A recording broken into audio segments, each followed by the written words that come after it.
नमस्कार दोस्तों, स्वागत है आपका। दोस्तों आइए देखते हैं भारतीय अर्थव्यवस्था का बहुत ही महत्वपूर्ण चैप्टर बेरोजगारी। तो बेरोजगारी की देखिए एक लाइन की परिभाषा है कि कार्य की इच्छा, योग्यता एवं दक्षता रखते हुए भी अगर किसी व्यक्ति को कार्य न मिले तो यह कहा जाएगा कि वह व्यक्ति बेरोजगार है। कोई भी इंसान अगर वह कार्य करने की इच्छा रखता है, उसके अंदर कार्य की योग्यता भी है और दक्षता भी है, फिर भी उसे अगर कार्य नहीं मिल रहा है, उसे रोजगार नहीं मिल रहा है, तो यह कहा जाएगा कि वह बेरोजगार है। अब देखिए बेरोजगारी के प्रकार कितने हैं। तो बेरोजगारी के मुख्यतः 6 प्रकार हैं। नंबर 1, अल्प बेरोजगारी। तो अल्प बेरोजगारी का अर्थ है कि योग्यता एवं दक्षता के अनुरूप कार्य का नहीं मिलना।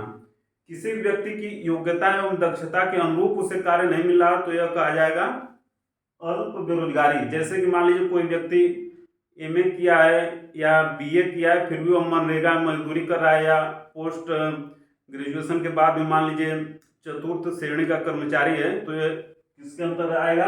अल्प बेरोजगारी, क्योंकि उसके अंदर योग्यता ज्यादा है और काम वो बहुत छोटे लेवल का कर रहा है।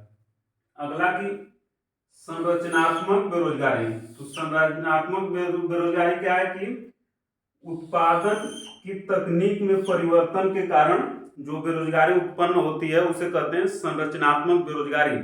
जैसे कि कोई फैक्ट्री है तो उसमें पहले मैनुअल काम होता था, किंतु बाद में उस फैक्ट्री में कंप्यूटर लग गया, तो जो पहले मैनुअल अर्थात हाथ से काम करता था उसे कंप्यूटर से काम करने में परेशानी होगी, अतः उसे नौकरी से निकाल दिया जाएगा और यह आएगा संरचनात्मक बेरोजगारी के अंतर्गत।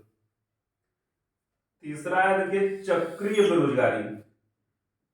आर्थिक तेजी के बाद मंदी के कारण जो लोग बेरोजगार हो जाते हैं। देखिए अर्थव्यवस्था में, किसी भी देश की अर्थव्यवस्था में एक चक्र चलता है, या व्यक्ति के जीवन में भी एक चक्र चलता है जिसमें वह आर्थिक वृद्धि करता है, किंतु बाद में आर्थिक मंदी भी आती है, देश में या व्यक्ति में या परिवार में कहीं भी।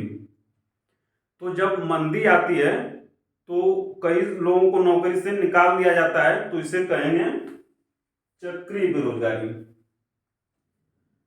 अगला है चौथा प्रछन्न बेरोजगारी। प्रछन्न बेरोजगारी कि व्यक्ति कार्य में लगा हुआ है किंतु उसकी सीमांत उपयोगिता शून्य है।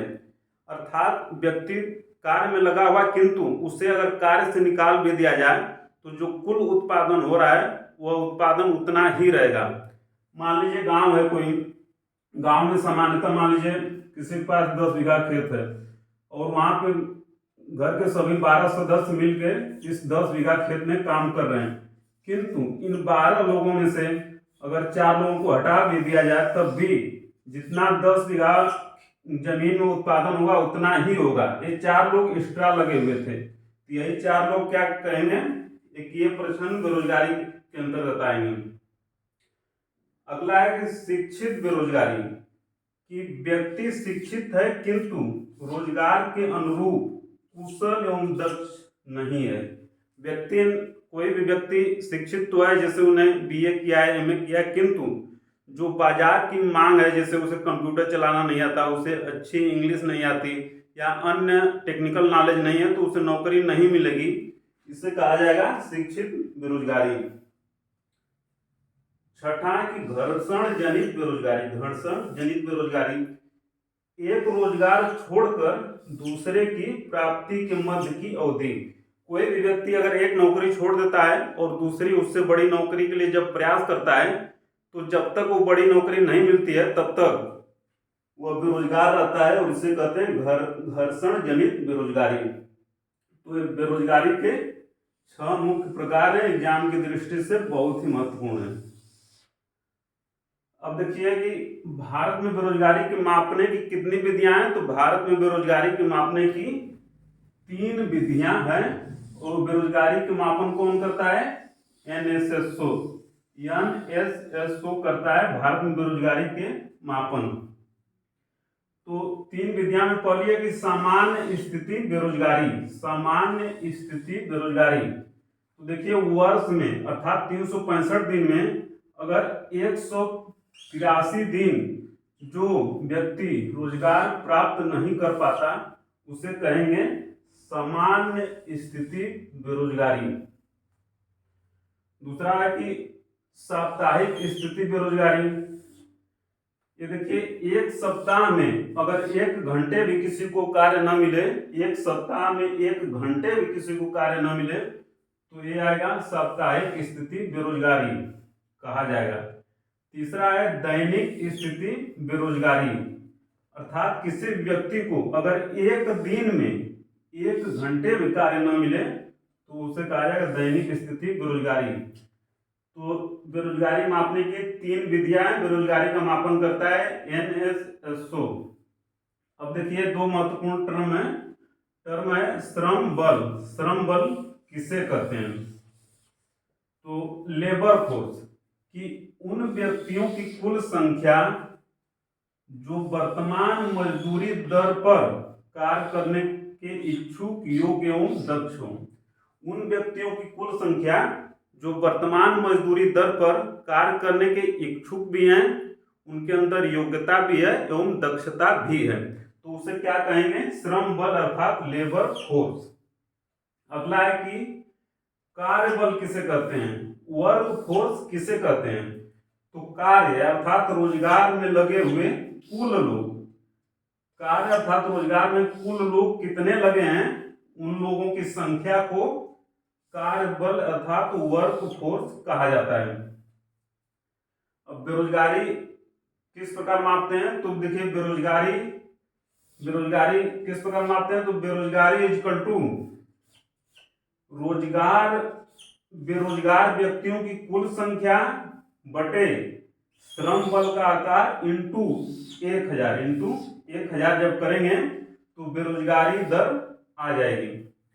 अगला है कि बेरोजगारी का कारण क्या है भारत में बेरोजगारी का कारण क्या है? ज्ञान की दृष्टि से बहुत महत्वपूर्ण है।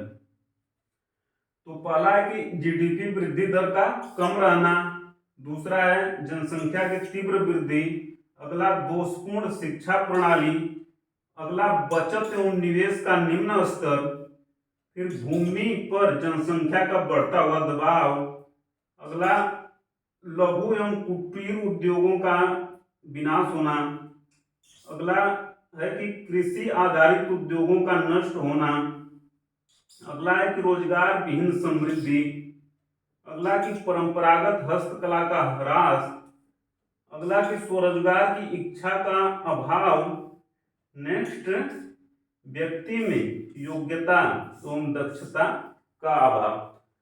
अब देखते हैं कि बेरोजगारी का परिणाम क्या पड़ता है समाज में। तो बेरोजगारी का परिणाम नंबर 1, मानव संसाधन का कुशलतम प्रयोग नहीं हो पाता। दूसरा, वस्तुओं एवं सेवाओं का उत्पादन कम होता है।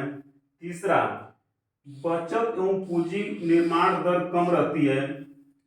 चौथा, जीवन स्तर की गुणवत्ता कम रहती है, निम्न होती है। समाज में अपराध में वृद्धि होती है। छठा की आय एवं संपत्ति का असमान वितरण, आय एवं संपत्ति का असमान वितरण होता है। ये क्या है? बेरोजगारी के 6 मुख्य परिणाम हैं। तो आज इतना ही दोस्तों, मिलते हैं जल्द ही अगले चैप्टर में, तब तक नमस्कार।